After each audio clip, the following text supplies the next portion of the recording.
So now let us start with the reactions of acids and bases with metals. Now this is a picture that represents the setup कि यहाँ पे we have this test tube जिसमें zinc granules रखे हुए हैं and उसके ऊपर we have added some dilute sulfuric acid. तो जब dilute sulfuric acid zinc के साथ react करेगा there will be generation of hydrogen gas. तो हाइड्रोजन गैस के बबल्स यहां पर इन्होंने शो किए. Now this hydrogen gas will move through this particular delivery tube और यहां से होती हुई it will go into this soap solution. ठीक है, तो सोप सॉल्यूशन में से जब ये हाइड्रोजन गैस निकलेगी तो इट विल फॉर्म बबल्स. तो बबल्स जब ये बाहर राइज करेंगे, क्योंकि सोप सॉल्यूशन से जब आप उसको ब्लो करते हो, ठीक है, कभी आपने देखा होगा कि सोप सॉल्यूशन को अगर आप ब्लो करो it forms soap bubble filled with air. पर यहां पर क्योंकि हाइड्रोजन गैस यहां से आ रही है तो these soap bubbles are filled with hydrogen. और फाइनली उसके साथ अगर आप किसी कैंडल को टच करते हैं, ठीक है, जलती हुई कैंडल, देन जो सोप बबल है ये एक पॉप साउंड करके छोटा सा एक्सप्लोड करेगा. ठीक है, नॉट इवन एक्सप्लोडिंग, मतलब इट विल जस्ट बर्स्ट. तो this burning of hydrogen gas due to this candle gives a pop sound.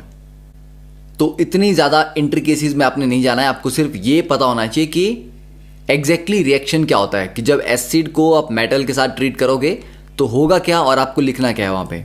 ठीक है, तो स्टार्टिंग में एग्जांपल देखते हैं अब कि एसिड का मेटल के साथ रिएक्शन क्या होता है. तो एसिड प्लस मेटल रिएक्ट करके we get salt plus hydrogen gas.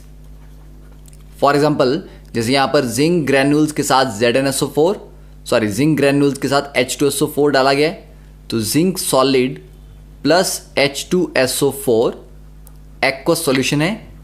ठीक है, तो ये जिंक सल्फेट के साथ कंबाइन कर जाएगा और H2 गैस निकल जाएगी, तो ये जिंक कंबाइन कर जाएगा SO4 के साथ. So that will form zinc sulphate plus H2 gas, और H2 गैस रिलीज होगी in the form of bubbles. Another example is हम मैग्नीशियम मेटल ले सकते हैं, तो magnesium solid plus 2HCl hydrochloric acid, तो ये बनाएगा MgCl2 प्लस H2 गैस. तो यहां पर भी H2 गैस रिलीज हो रही है. तो acid plus metal gives you salt plus hydrogen gas. तो ये हम रिएक्शन यहां पर याद कर सकते हैं. सेकेंड इज के बेसिस का मेटल के साथ क्या रिएक्शन होता है. ठीक है, तो अगर बेस का अगर हम रिएक्शन देखें तो वो भी कुछ ऐसा ही है कि बेस प्लस मेटल ये भी हमें देता है सॉल्ट प्लस हाइड्रोजन गैस. ठीक है, फॉर एग्जांपल तो कोई बेस ले लेते हैं जैसे कि NaOH है, तो सोडियम हाइड्रोक्साइड को हम जिंक के साथ ट्रीट करते हैं, तो यहां पर बैलेंस करने पे हमें 2 NaOH चाहिए होंगे. It will form Na2ZnO2 plus H2. अब ऑब्वियसली यहां पर ये जो प्रोडक्ट बना Na2ZnO2 ये प्रिडिक्ट करना आपके लिए इतना इजी नहीं है, क्योंकि एसिड वाले केसेस में तो ये रिएक्शन प्रिडिक्ट करना कि जिंक को इसके साथ मिक्स कर दिया, Mg को Cl के साथ लगा दिया, तो यहां पर प्रिडिक्ट करना इजी है कि क्या बनेगा. पर बेस का जो रिएक्शन है उसके जो प्रोडक्ट बनते हैं ये स्पेसिफिक प्रोडक्ट्स हैं, थोड़े डिफरेंट होते हैं. एक्सपेक्टेड आप इनका फॉर्मूला नहीं प्रिडिक्ट कर सकते, तो आपको ये प्रैक्टिस करके याद करने हैं. सो Na2ZnO2 is called sodium zincate. ठीक है, तो आपको याद करना है इसका कि इनके नाम क्या हैं. तो this is called sodium zincate. And another example we can have कि 2NaOH, और अब इसको हम ट्रीट करते हैं एल्यूमिनियम के साथ.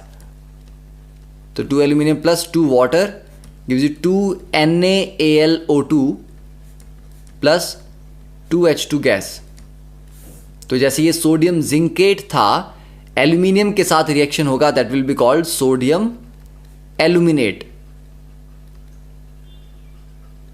ठीक है, तो you have to memorise these names और ये formulas, because next year 11th class में you will be using sodium zincate का रिएक्शन है, एल्यूमिनेट का रिएक्शन है, तो ये आप काफ़ी डिटेल में पढ़ेंगे. तो अगर आप अभी थोड़ी सी प्रैक्टिस कर लोगे it will still stay in your minds.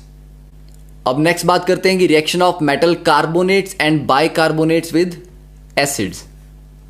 ठीक है, तो पहले कार्बोनेट का देखते हैं कि देखिए इस पर्टिकुलर टेस्ट ट्यूब में यहाँ पे एक्टिविटी क्या की है, we have this test tube जिसमें सोडियम कार्बोनेट को रखा गया। तो सोडियम कार्बोनेट के साथ डाइल्यूट HCl हाइड्रोक्लोरिक एसिड रखा है, जिसमें कार्बन डाइऑक्साइड गैस यहाँ पे प्रोड्यूस होगी।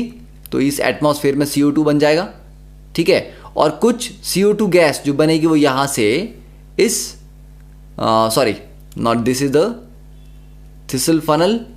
तो यहाँ से जो CO2 गैस बन रही है ये इस डिलीवरी ट्यूब के थ्रू होती हुई यहाँ जा रही है। यहाँ पर हमने रखा है कैल्शियम हाइड्रोक्साइड का solution, that is CaOH twice.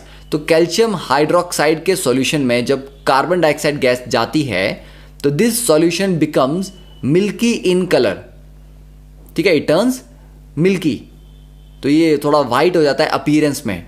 तो this is a confirmation test कि यस इस रिएक्शन में कार्बन डाइऑक्साइड जनरेट हुई है। तो आपको क्या याद रखना है, कार्बन डाइऑक्साइड गैस को कैल्शियम हाइड्रोक्साइड के सॉल्यूशन से पास करेंगे देन इट टर्न्स मिल्की, ठीक है। तो यहां पर जो रिएक्शन है उसको हम रिप्रेजेंट कर सकते हैं, क्या हुआ कि हमारे पास था sodium carbonate that is Na2CO3 solid, इसमें हमने ऐड किया HCl, तो 2HCl एक्वस।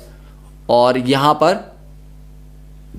जो Na2CO3 होते हैं ये बेसिकली सॉल्ट तो है पर ये बेसिक सॉल्ट है, ठीक है, ये न्यूट्रल सॉल्ट नहीं है, इसके पास बेसिक नेचर होती है, इट्स अ बेसिक सॉल्ट। और ये है एसिड, तो ये बेसिकली एक एसिड बेस रिएक्शन ही हो रहा है। तो एसिड प्लस बेस में क्या बनता है, सॉल्ट प्लस वाटर।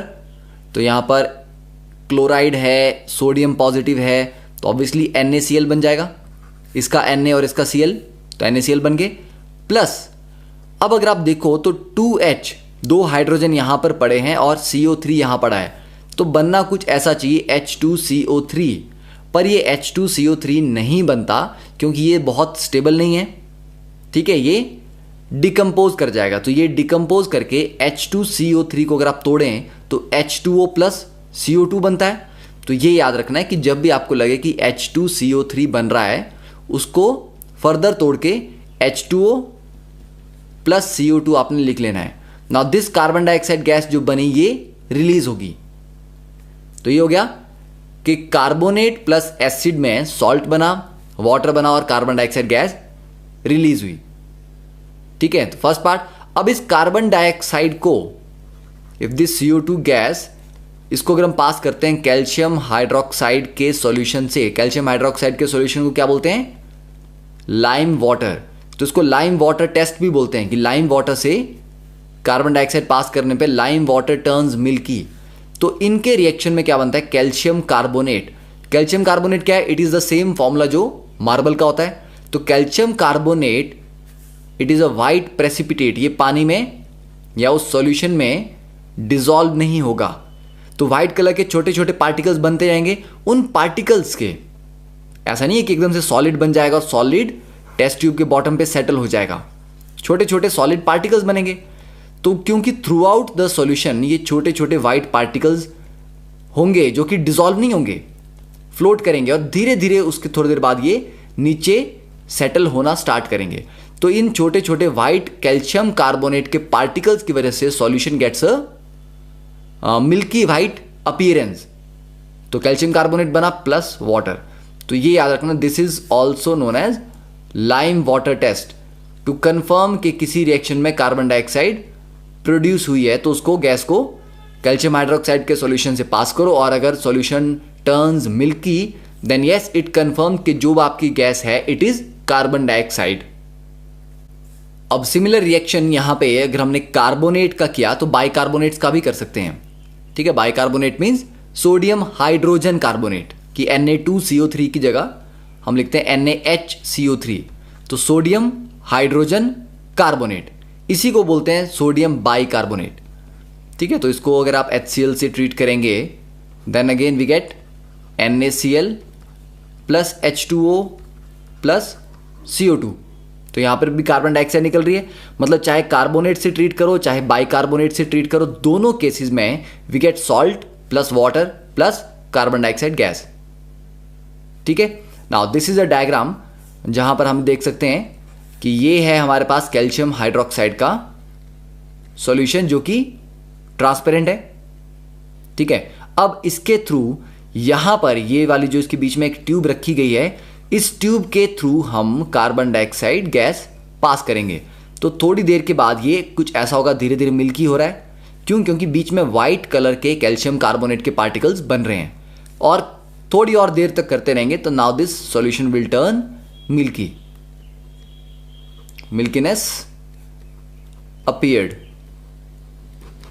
ठीक है। तो इस तरह से आप आइडेंटिफाई कर सकते हैं कि yes it is a carbon dioxide gas. तो कार्बोनेट्स और बाइकार्बोनेट्स का रिएक्शन देख लिया। अब नेक्स्ट एक इंटरेस्टिंग फैक्ट ये है कि अगर आप बहुत देर तक कार्बन डाइऑक्साइड इसके थ्रू पास करते रहेंगे, ठीक है, then on passing excess CO2 milkiness disappears.